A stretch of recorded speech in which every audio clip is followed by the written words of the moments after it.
Chapter 7. Who was that? Martha spun around, the receiver clenched in her hand, and Connor pried it free.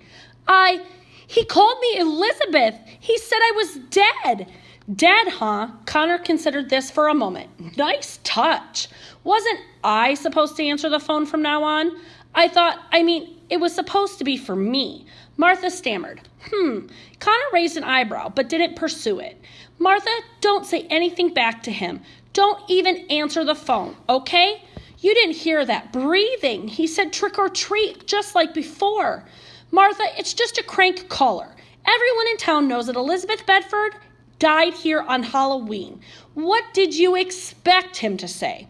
You still think this is funny, don't you? Martha raged at him. It's never entered your mind that something terrible might happen? She ran to her room and slammed the door, bracing her body against it, trembling all over. That voice, that horrible voice. First, there were the phone calls. He killed her on Halloween? No, Martha said sternly to herself. It can't be happening again.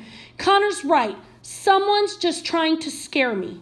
You're dead, Elizabeth. She pressed her fists against her eyes as if she could obliterate the blinding terror behind them. She hated Connor, hated him, so casual like nothing had happened, just preachy and patronizing and bossy, and she jumped up as the phone rang again. She heard Connor answer and then mumble, but she couldn't make out what he was saying. She put her ear to the door and then jumped again as he pounded on the other side. It's Blake, Connor said. Do you think your heart can take this? Angrily, she flung open the door and stomped past him, flashing him a look of loathing. Connor smiled and disappeared into his room, shutting his door behind him. Hello? Hi, hope I'm not interrupting anything important. Martha shook her head, her palm already sweaty against the receiver. No, I wasn't doing anything. Just homework, she lied. Well, that's certainly not important, Blake chuckled. Listen, Greg and Wynn are over here, and we thought we'd go out for pizza. It'd just be for an hour or so. Why don't you come along? Me? Martha couldn't believe her ears. Now? Hey, it's okay if you've got something else going on. I know it's kind of short notice and... No, I'd love to go. I'm starving. Blake laughed. Great. We'll pick you up in, say, half an hour. Oh, and Wynn says to come grubby. It's a real dump. I'll be ready, Martha promised. She hung up the phone in a daze and then scrambled to her room to look for something to wear. As she started downstairs, she noticed Connor's door slightly ajar and stood looking at it resentfully. She supposed she'd ought to tell him she was going out, but it irked her having to tell him anything. Finally, she knocked and inched the door open. He was sitting on his bed, papers spread out around him, a clipboard on his knees. At first, she wasn't sure he'd even heard her. Then he raised his head, one eyebrow lifting at the intrusion. I'm going out, Martha announced. Connor nodded and went back to his papers. Have fun. Martha stood there staring at his bent head, the thick mane of hair obscuring his features. I don't know how long I'll be gone. I might be gone a long time. Okay, Connor said. Martha started to say more and then clamped her lips together and closed the door. Then she opened it. Connor didn't look up. For pizza with some friends. Lucky you. Martha slammed the door and went downstairs to wait. When Greg's car finally stopped in the drive, it was Blake who hopped out to help her into the back and then sat beside her. Wynn huddled next to Greg in the front, keeping her face turned from the house. But she gave Martha a nervous smile. Martha, my newest and prettiest student, how's life treating you at dear old Bedford? Greg turned and winked at her, and Martha glanced over at Blake, feeling suddenly shy. Come on, Blake shot back. She hasn't been here long enough to live the Bedford life. Well, we'll fix that, Greg decided, steering the car onto the road. We'll take you on the exclusive cruise, Bedford by night. Wynn looked amused at that. You guys stop it. Nothing's open in Bedford past 9 o'clock. Not even the sidewalks. They close up at 8. Blake grinned at Martha. We're going to the hot spot in town, though. It doesn't close till 11 tonight. Martha leaned back, letting the banter rush over her in a warm, soothing waves. It was so good to be with people again, people who weren't total strangers, hearing the laughter and jokes and good-hearted insults. The cousins shared an obvious camaraderie, and that cheered her like nothing had for a long time. The pizza place was noisy and crowded as Blake led the way to a back booth. It was obvious to Martha that everyone here knew everyone else, and they were all staring at her. Is one of them the voice on the phone? She bent her head and studied the menu, feeling a mixture of embarrassment and apprehension. She was glad when Greg finally ordered and they all started talking again. Have you written your ghost story yet? Wynn asked. Blake and Greg were arguing loudly about the basketball coach, and she leaned across the table towards Martha. No, Martha said. I really haven't thought about it. It's the last thing I want to think about right now. Wynn shook her head. She looked unhappy. I wish the class had voted on something else. A romance. Greg bent close to her, lowering his voice dramatically. A mysterious stranger who sneaks into girls' rooms at night and... A stranger with sexy blue eyes, added Blake, as Wynn tried to push Greg away.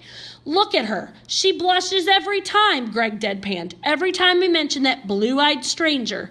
It's true, Blake nodded. He just has something the rest of us guys don't have. Wynn bent her face into her hands as they laughed. You two, will you please? We're a little upset with Wynn. Blake said seriously to Martha, see, we really wanted to invite your brother, but... Blake? Wynn's face went a deep scarlet, and she looked so distressed that even Martha found it hard not to laugh. No, Wynn said we couldn't ask your brother. Greg continued just as solemn. She said she wouldn't come if he came, so... It was between Wynn and the blue-eyed stranger, Blake said, and I hated to see her starve, so... Stop, Wynn moaned, but she was laughing now in spite of their teasing, and it suddenly dawned on Martha that Connor was the topic of their conversation. She looked at Wynn in barely concealed astonishment. Either. Then you'd have missed out on both of us. It was said before she even thought about the guys burst into laughter, and Wynn cast her a grateful smile. Then we made the right decision, Blake shook Greg's hand, nodding empathetically. After all, there's only room for 2 real men at this table. Then you'd better leave so they can sit down with us. Wynn threw back and looked smugly at Martha. So what's the story with your brother, anyway? Blake asked Martha, draping his arm casually over the seat behind her. Besides the fact that he's obviously a genius and has every girl in Bedford fantasizing... Stepbrother, Martha said automatically, and I didn't know he was a genius. Are you kidding? I'm in 3 classes with him, and he knows everything. The guy's a walking encyclopedia. You mean he actually talks in class? Martha looked doubtful. He hardly says a word at home. Well, let's put it this way. Blake spread his hands, explaining. He never volunteers, never speaks up, but if he's called on, watch out. By the end of class, he and the teacher are in some deep discussion, and the class is hanging on every word. It's incredible. He must read a lot, Greg surmised, and Martha squirmed uncomfortably. I don't know. Maybe he's got one of those photographic memories, Blake suggested. What does he do around the house? Martha cleared her throat, conscious of their eyes upon her. I don't really know. You don't know? You live with him, don't you? Blake laughed, but Wynn came to Martha's defense. She hasn't known him that long. They practically just met. This time, it was Martha who looked grateful. He keeps to himself a lot. He's sort of in his own world. And to top it off, he plays a mean game of basketball. Blake shook his head in mild disbelief. He cooks, Martha added, and Blake rolled his eyes. Naturally. And he likes to walk in the woods. That's nice, Wynn said. It's sensitive and... And what? Greg nudged her. Nothing. Come on, were you going to say romantic, weren't you? Blake picked up mischievously. Well, suppose I was, Wynn lifted her chin. We could sure use some guys around here with a little sensitivity. Blake and Greg groaned in unison and then cheered as the pizza arrived. For a while, Connor was forgotten as they attacked their food and talked about other things. School, sports, the town.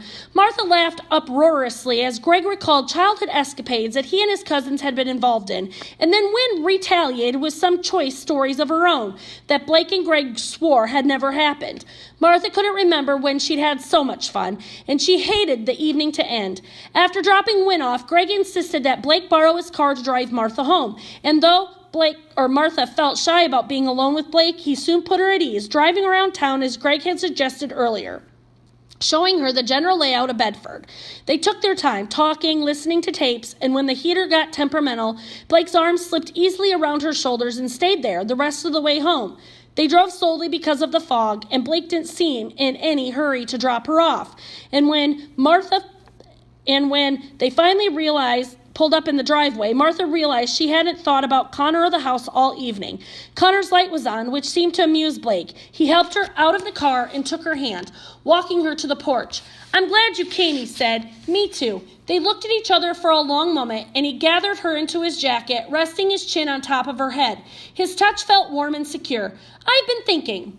Being the official welcoming committee definitely has its advantages." "How's that?" Martha couldn't look away from his laughing eyes.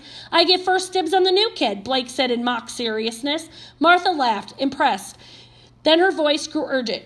"Do people really here like to play jokes on the new kid?" Blake looked puzzled. "Jokes? What kind of jokes?"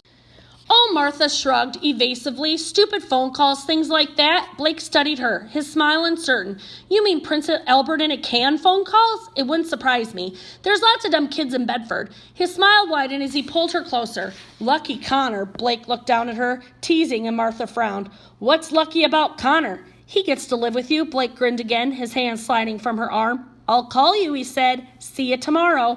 Martha stood there and watched as the car disappeared into the woods. Her heart felt almost sick with excitement, and her insides were still shaking. Blake Chambers, with her? She was almost afraid to believe it was possible. A guy like that without a single serious girlfriend in the whole school? There must be something wrong with him. And then she sighed and shook her head. "No, there's nothing wrong with him. He's absolutely perfect. He's the most perfect boy I've ever met in my life." "Dreamer," Martha muttered to herself. "When you wake up, you'll be sorry." She turned the doorknob and groaned. It was locked. "Connor," she called. She pounded and put her ear to the door to listen. No footsteps coming down the stairs. No answer from within. "Connor!" Martha called again. How stupid, going off without a key. Connor would never let her forget this one. "Connor, come on, let me in. It's cold out here." Martha tucked her hands inside her jacket and stomped her feet. He'd probably fallen asleep studying, cramming his mind with all those genius things. She didn't know what Wynn saw in him, but she could tell Wynn was definitely interested and too shy to pursue it. Maybe I'll help her out. She really liked Wynn. Maybe she'd introduce them in just the right environment, and Connor would ask Wynn for a date, and then he'd turn into a normal person. "Connor!" Irritated, Martha stepped off the porch and looked up at Connor's window. The light was still on, but there was no sign of movement. He probably had a headset on or something. She'd been out here screaming for hours before he'd heard her. Then another thought struck her. Maybe he was in the bathroom, clear at the back of the house. The wind was so cold, she was covered with goosebumps. On a hunch, she tried the casements on the terrace at the side of the house, but all the rooms were locked. "Damn you, Connor!" She kept close to the house and went on around, her eyes darting nervously at every sound, every shadow. She hadn't thought about the phone call till now. Now it came back to her with frightening clarity. The voice, the breathing. "You're dead, dead." A mournful cry floated from the trees, stopping Martha in her tracks. "Only an owl," she told herself firmly. "Keep moving." But the yard was alive with foggy shapes, and the house rose like a giant tomb against the night. "Connor!" She was behind the house now, but there were no lights. The porch lay deep in blackness, and the wind was a muffled roar, carrying away her cries. She craned her neck, trying to pick out the bathroom window, the small one there, right next to the window of her own empty room. Her own empty room? Except it wasn't empty. As Martha's eyes widened in mute horror, she saw a pale light pass over the ceiling, throwing grotesque shadows on the walls. A pale light that flickered as it moved, then stopped, moved, stopped, as if it were lost, searching, as if it were searching. "You're dead, Elizabeth, trick or treat."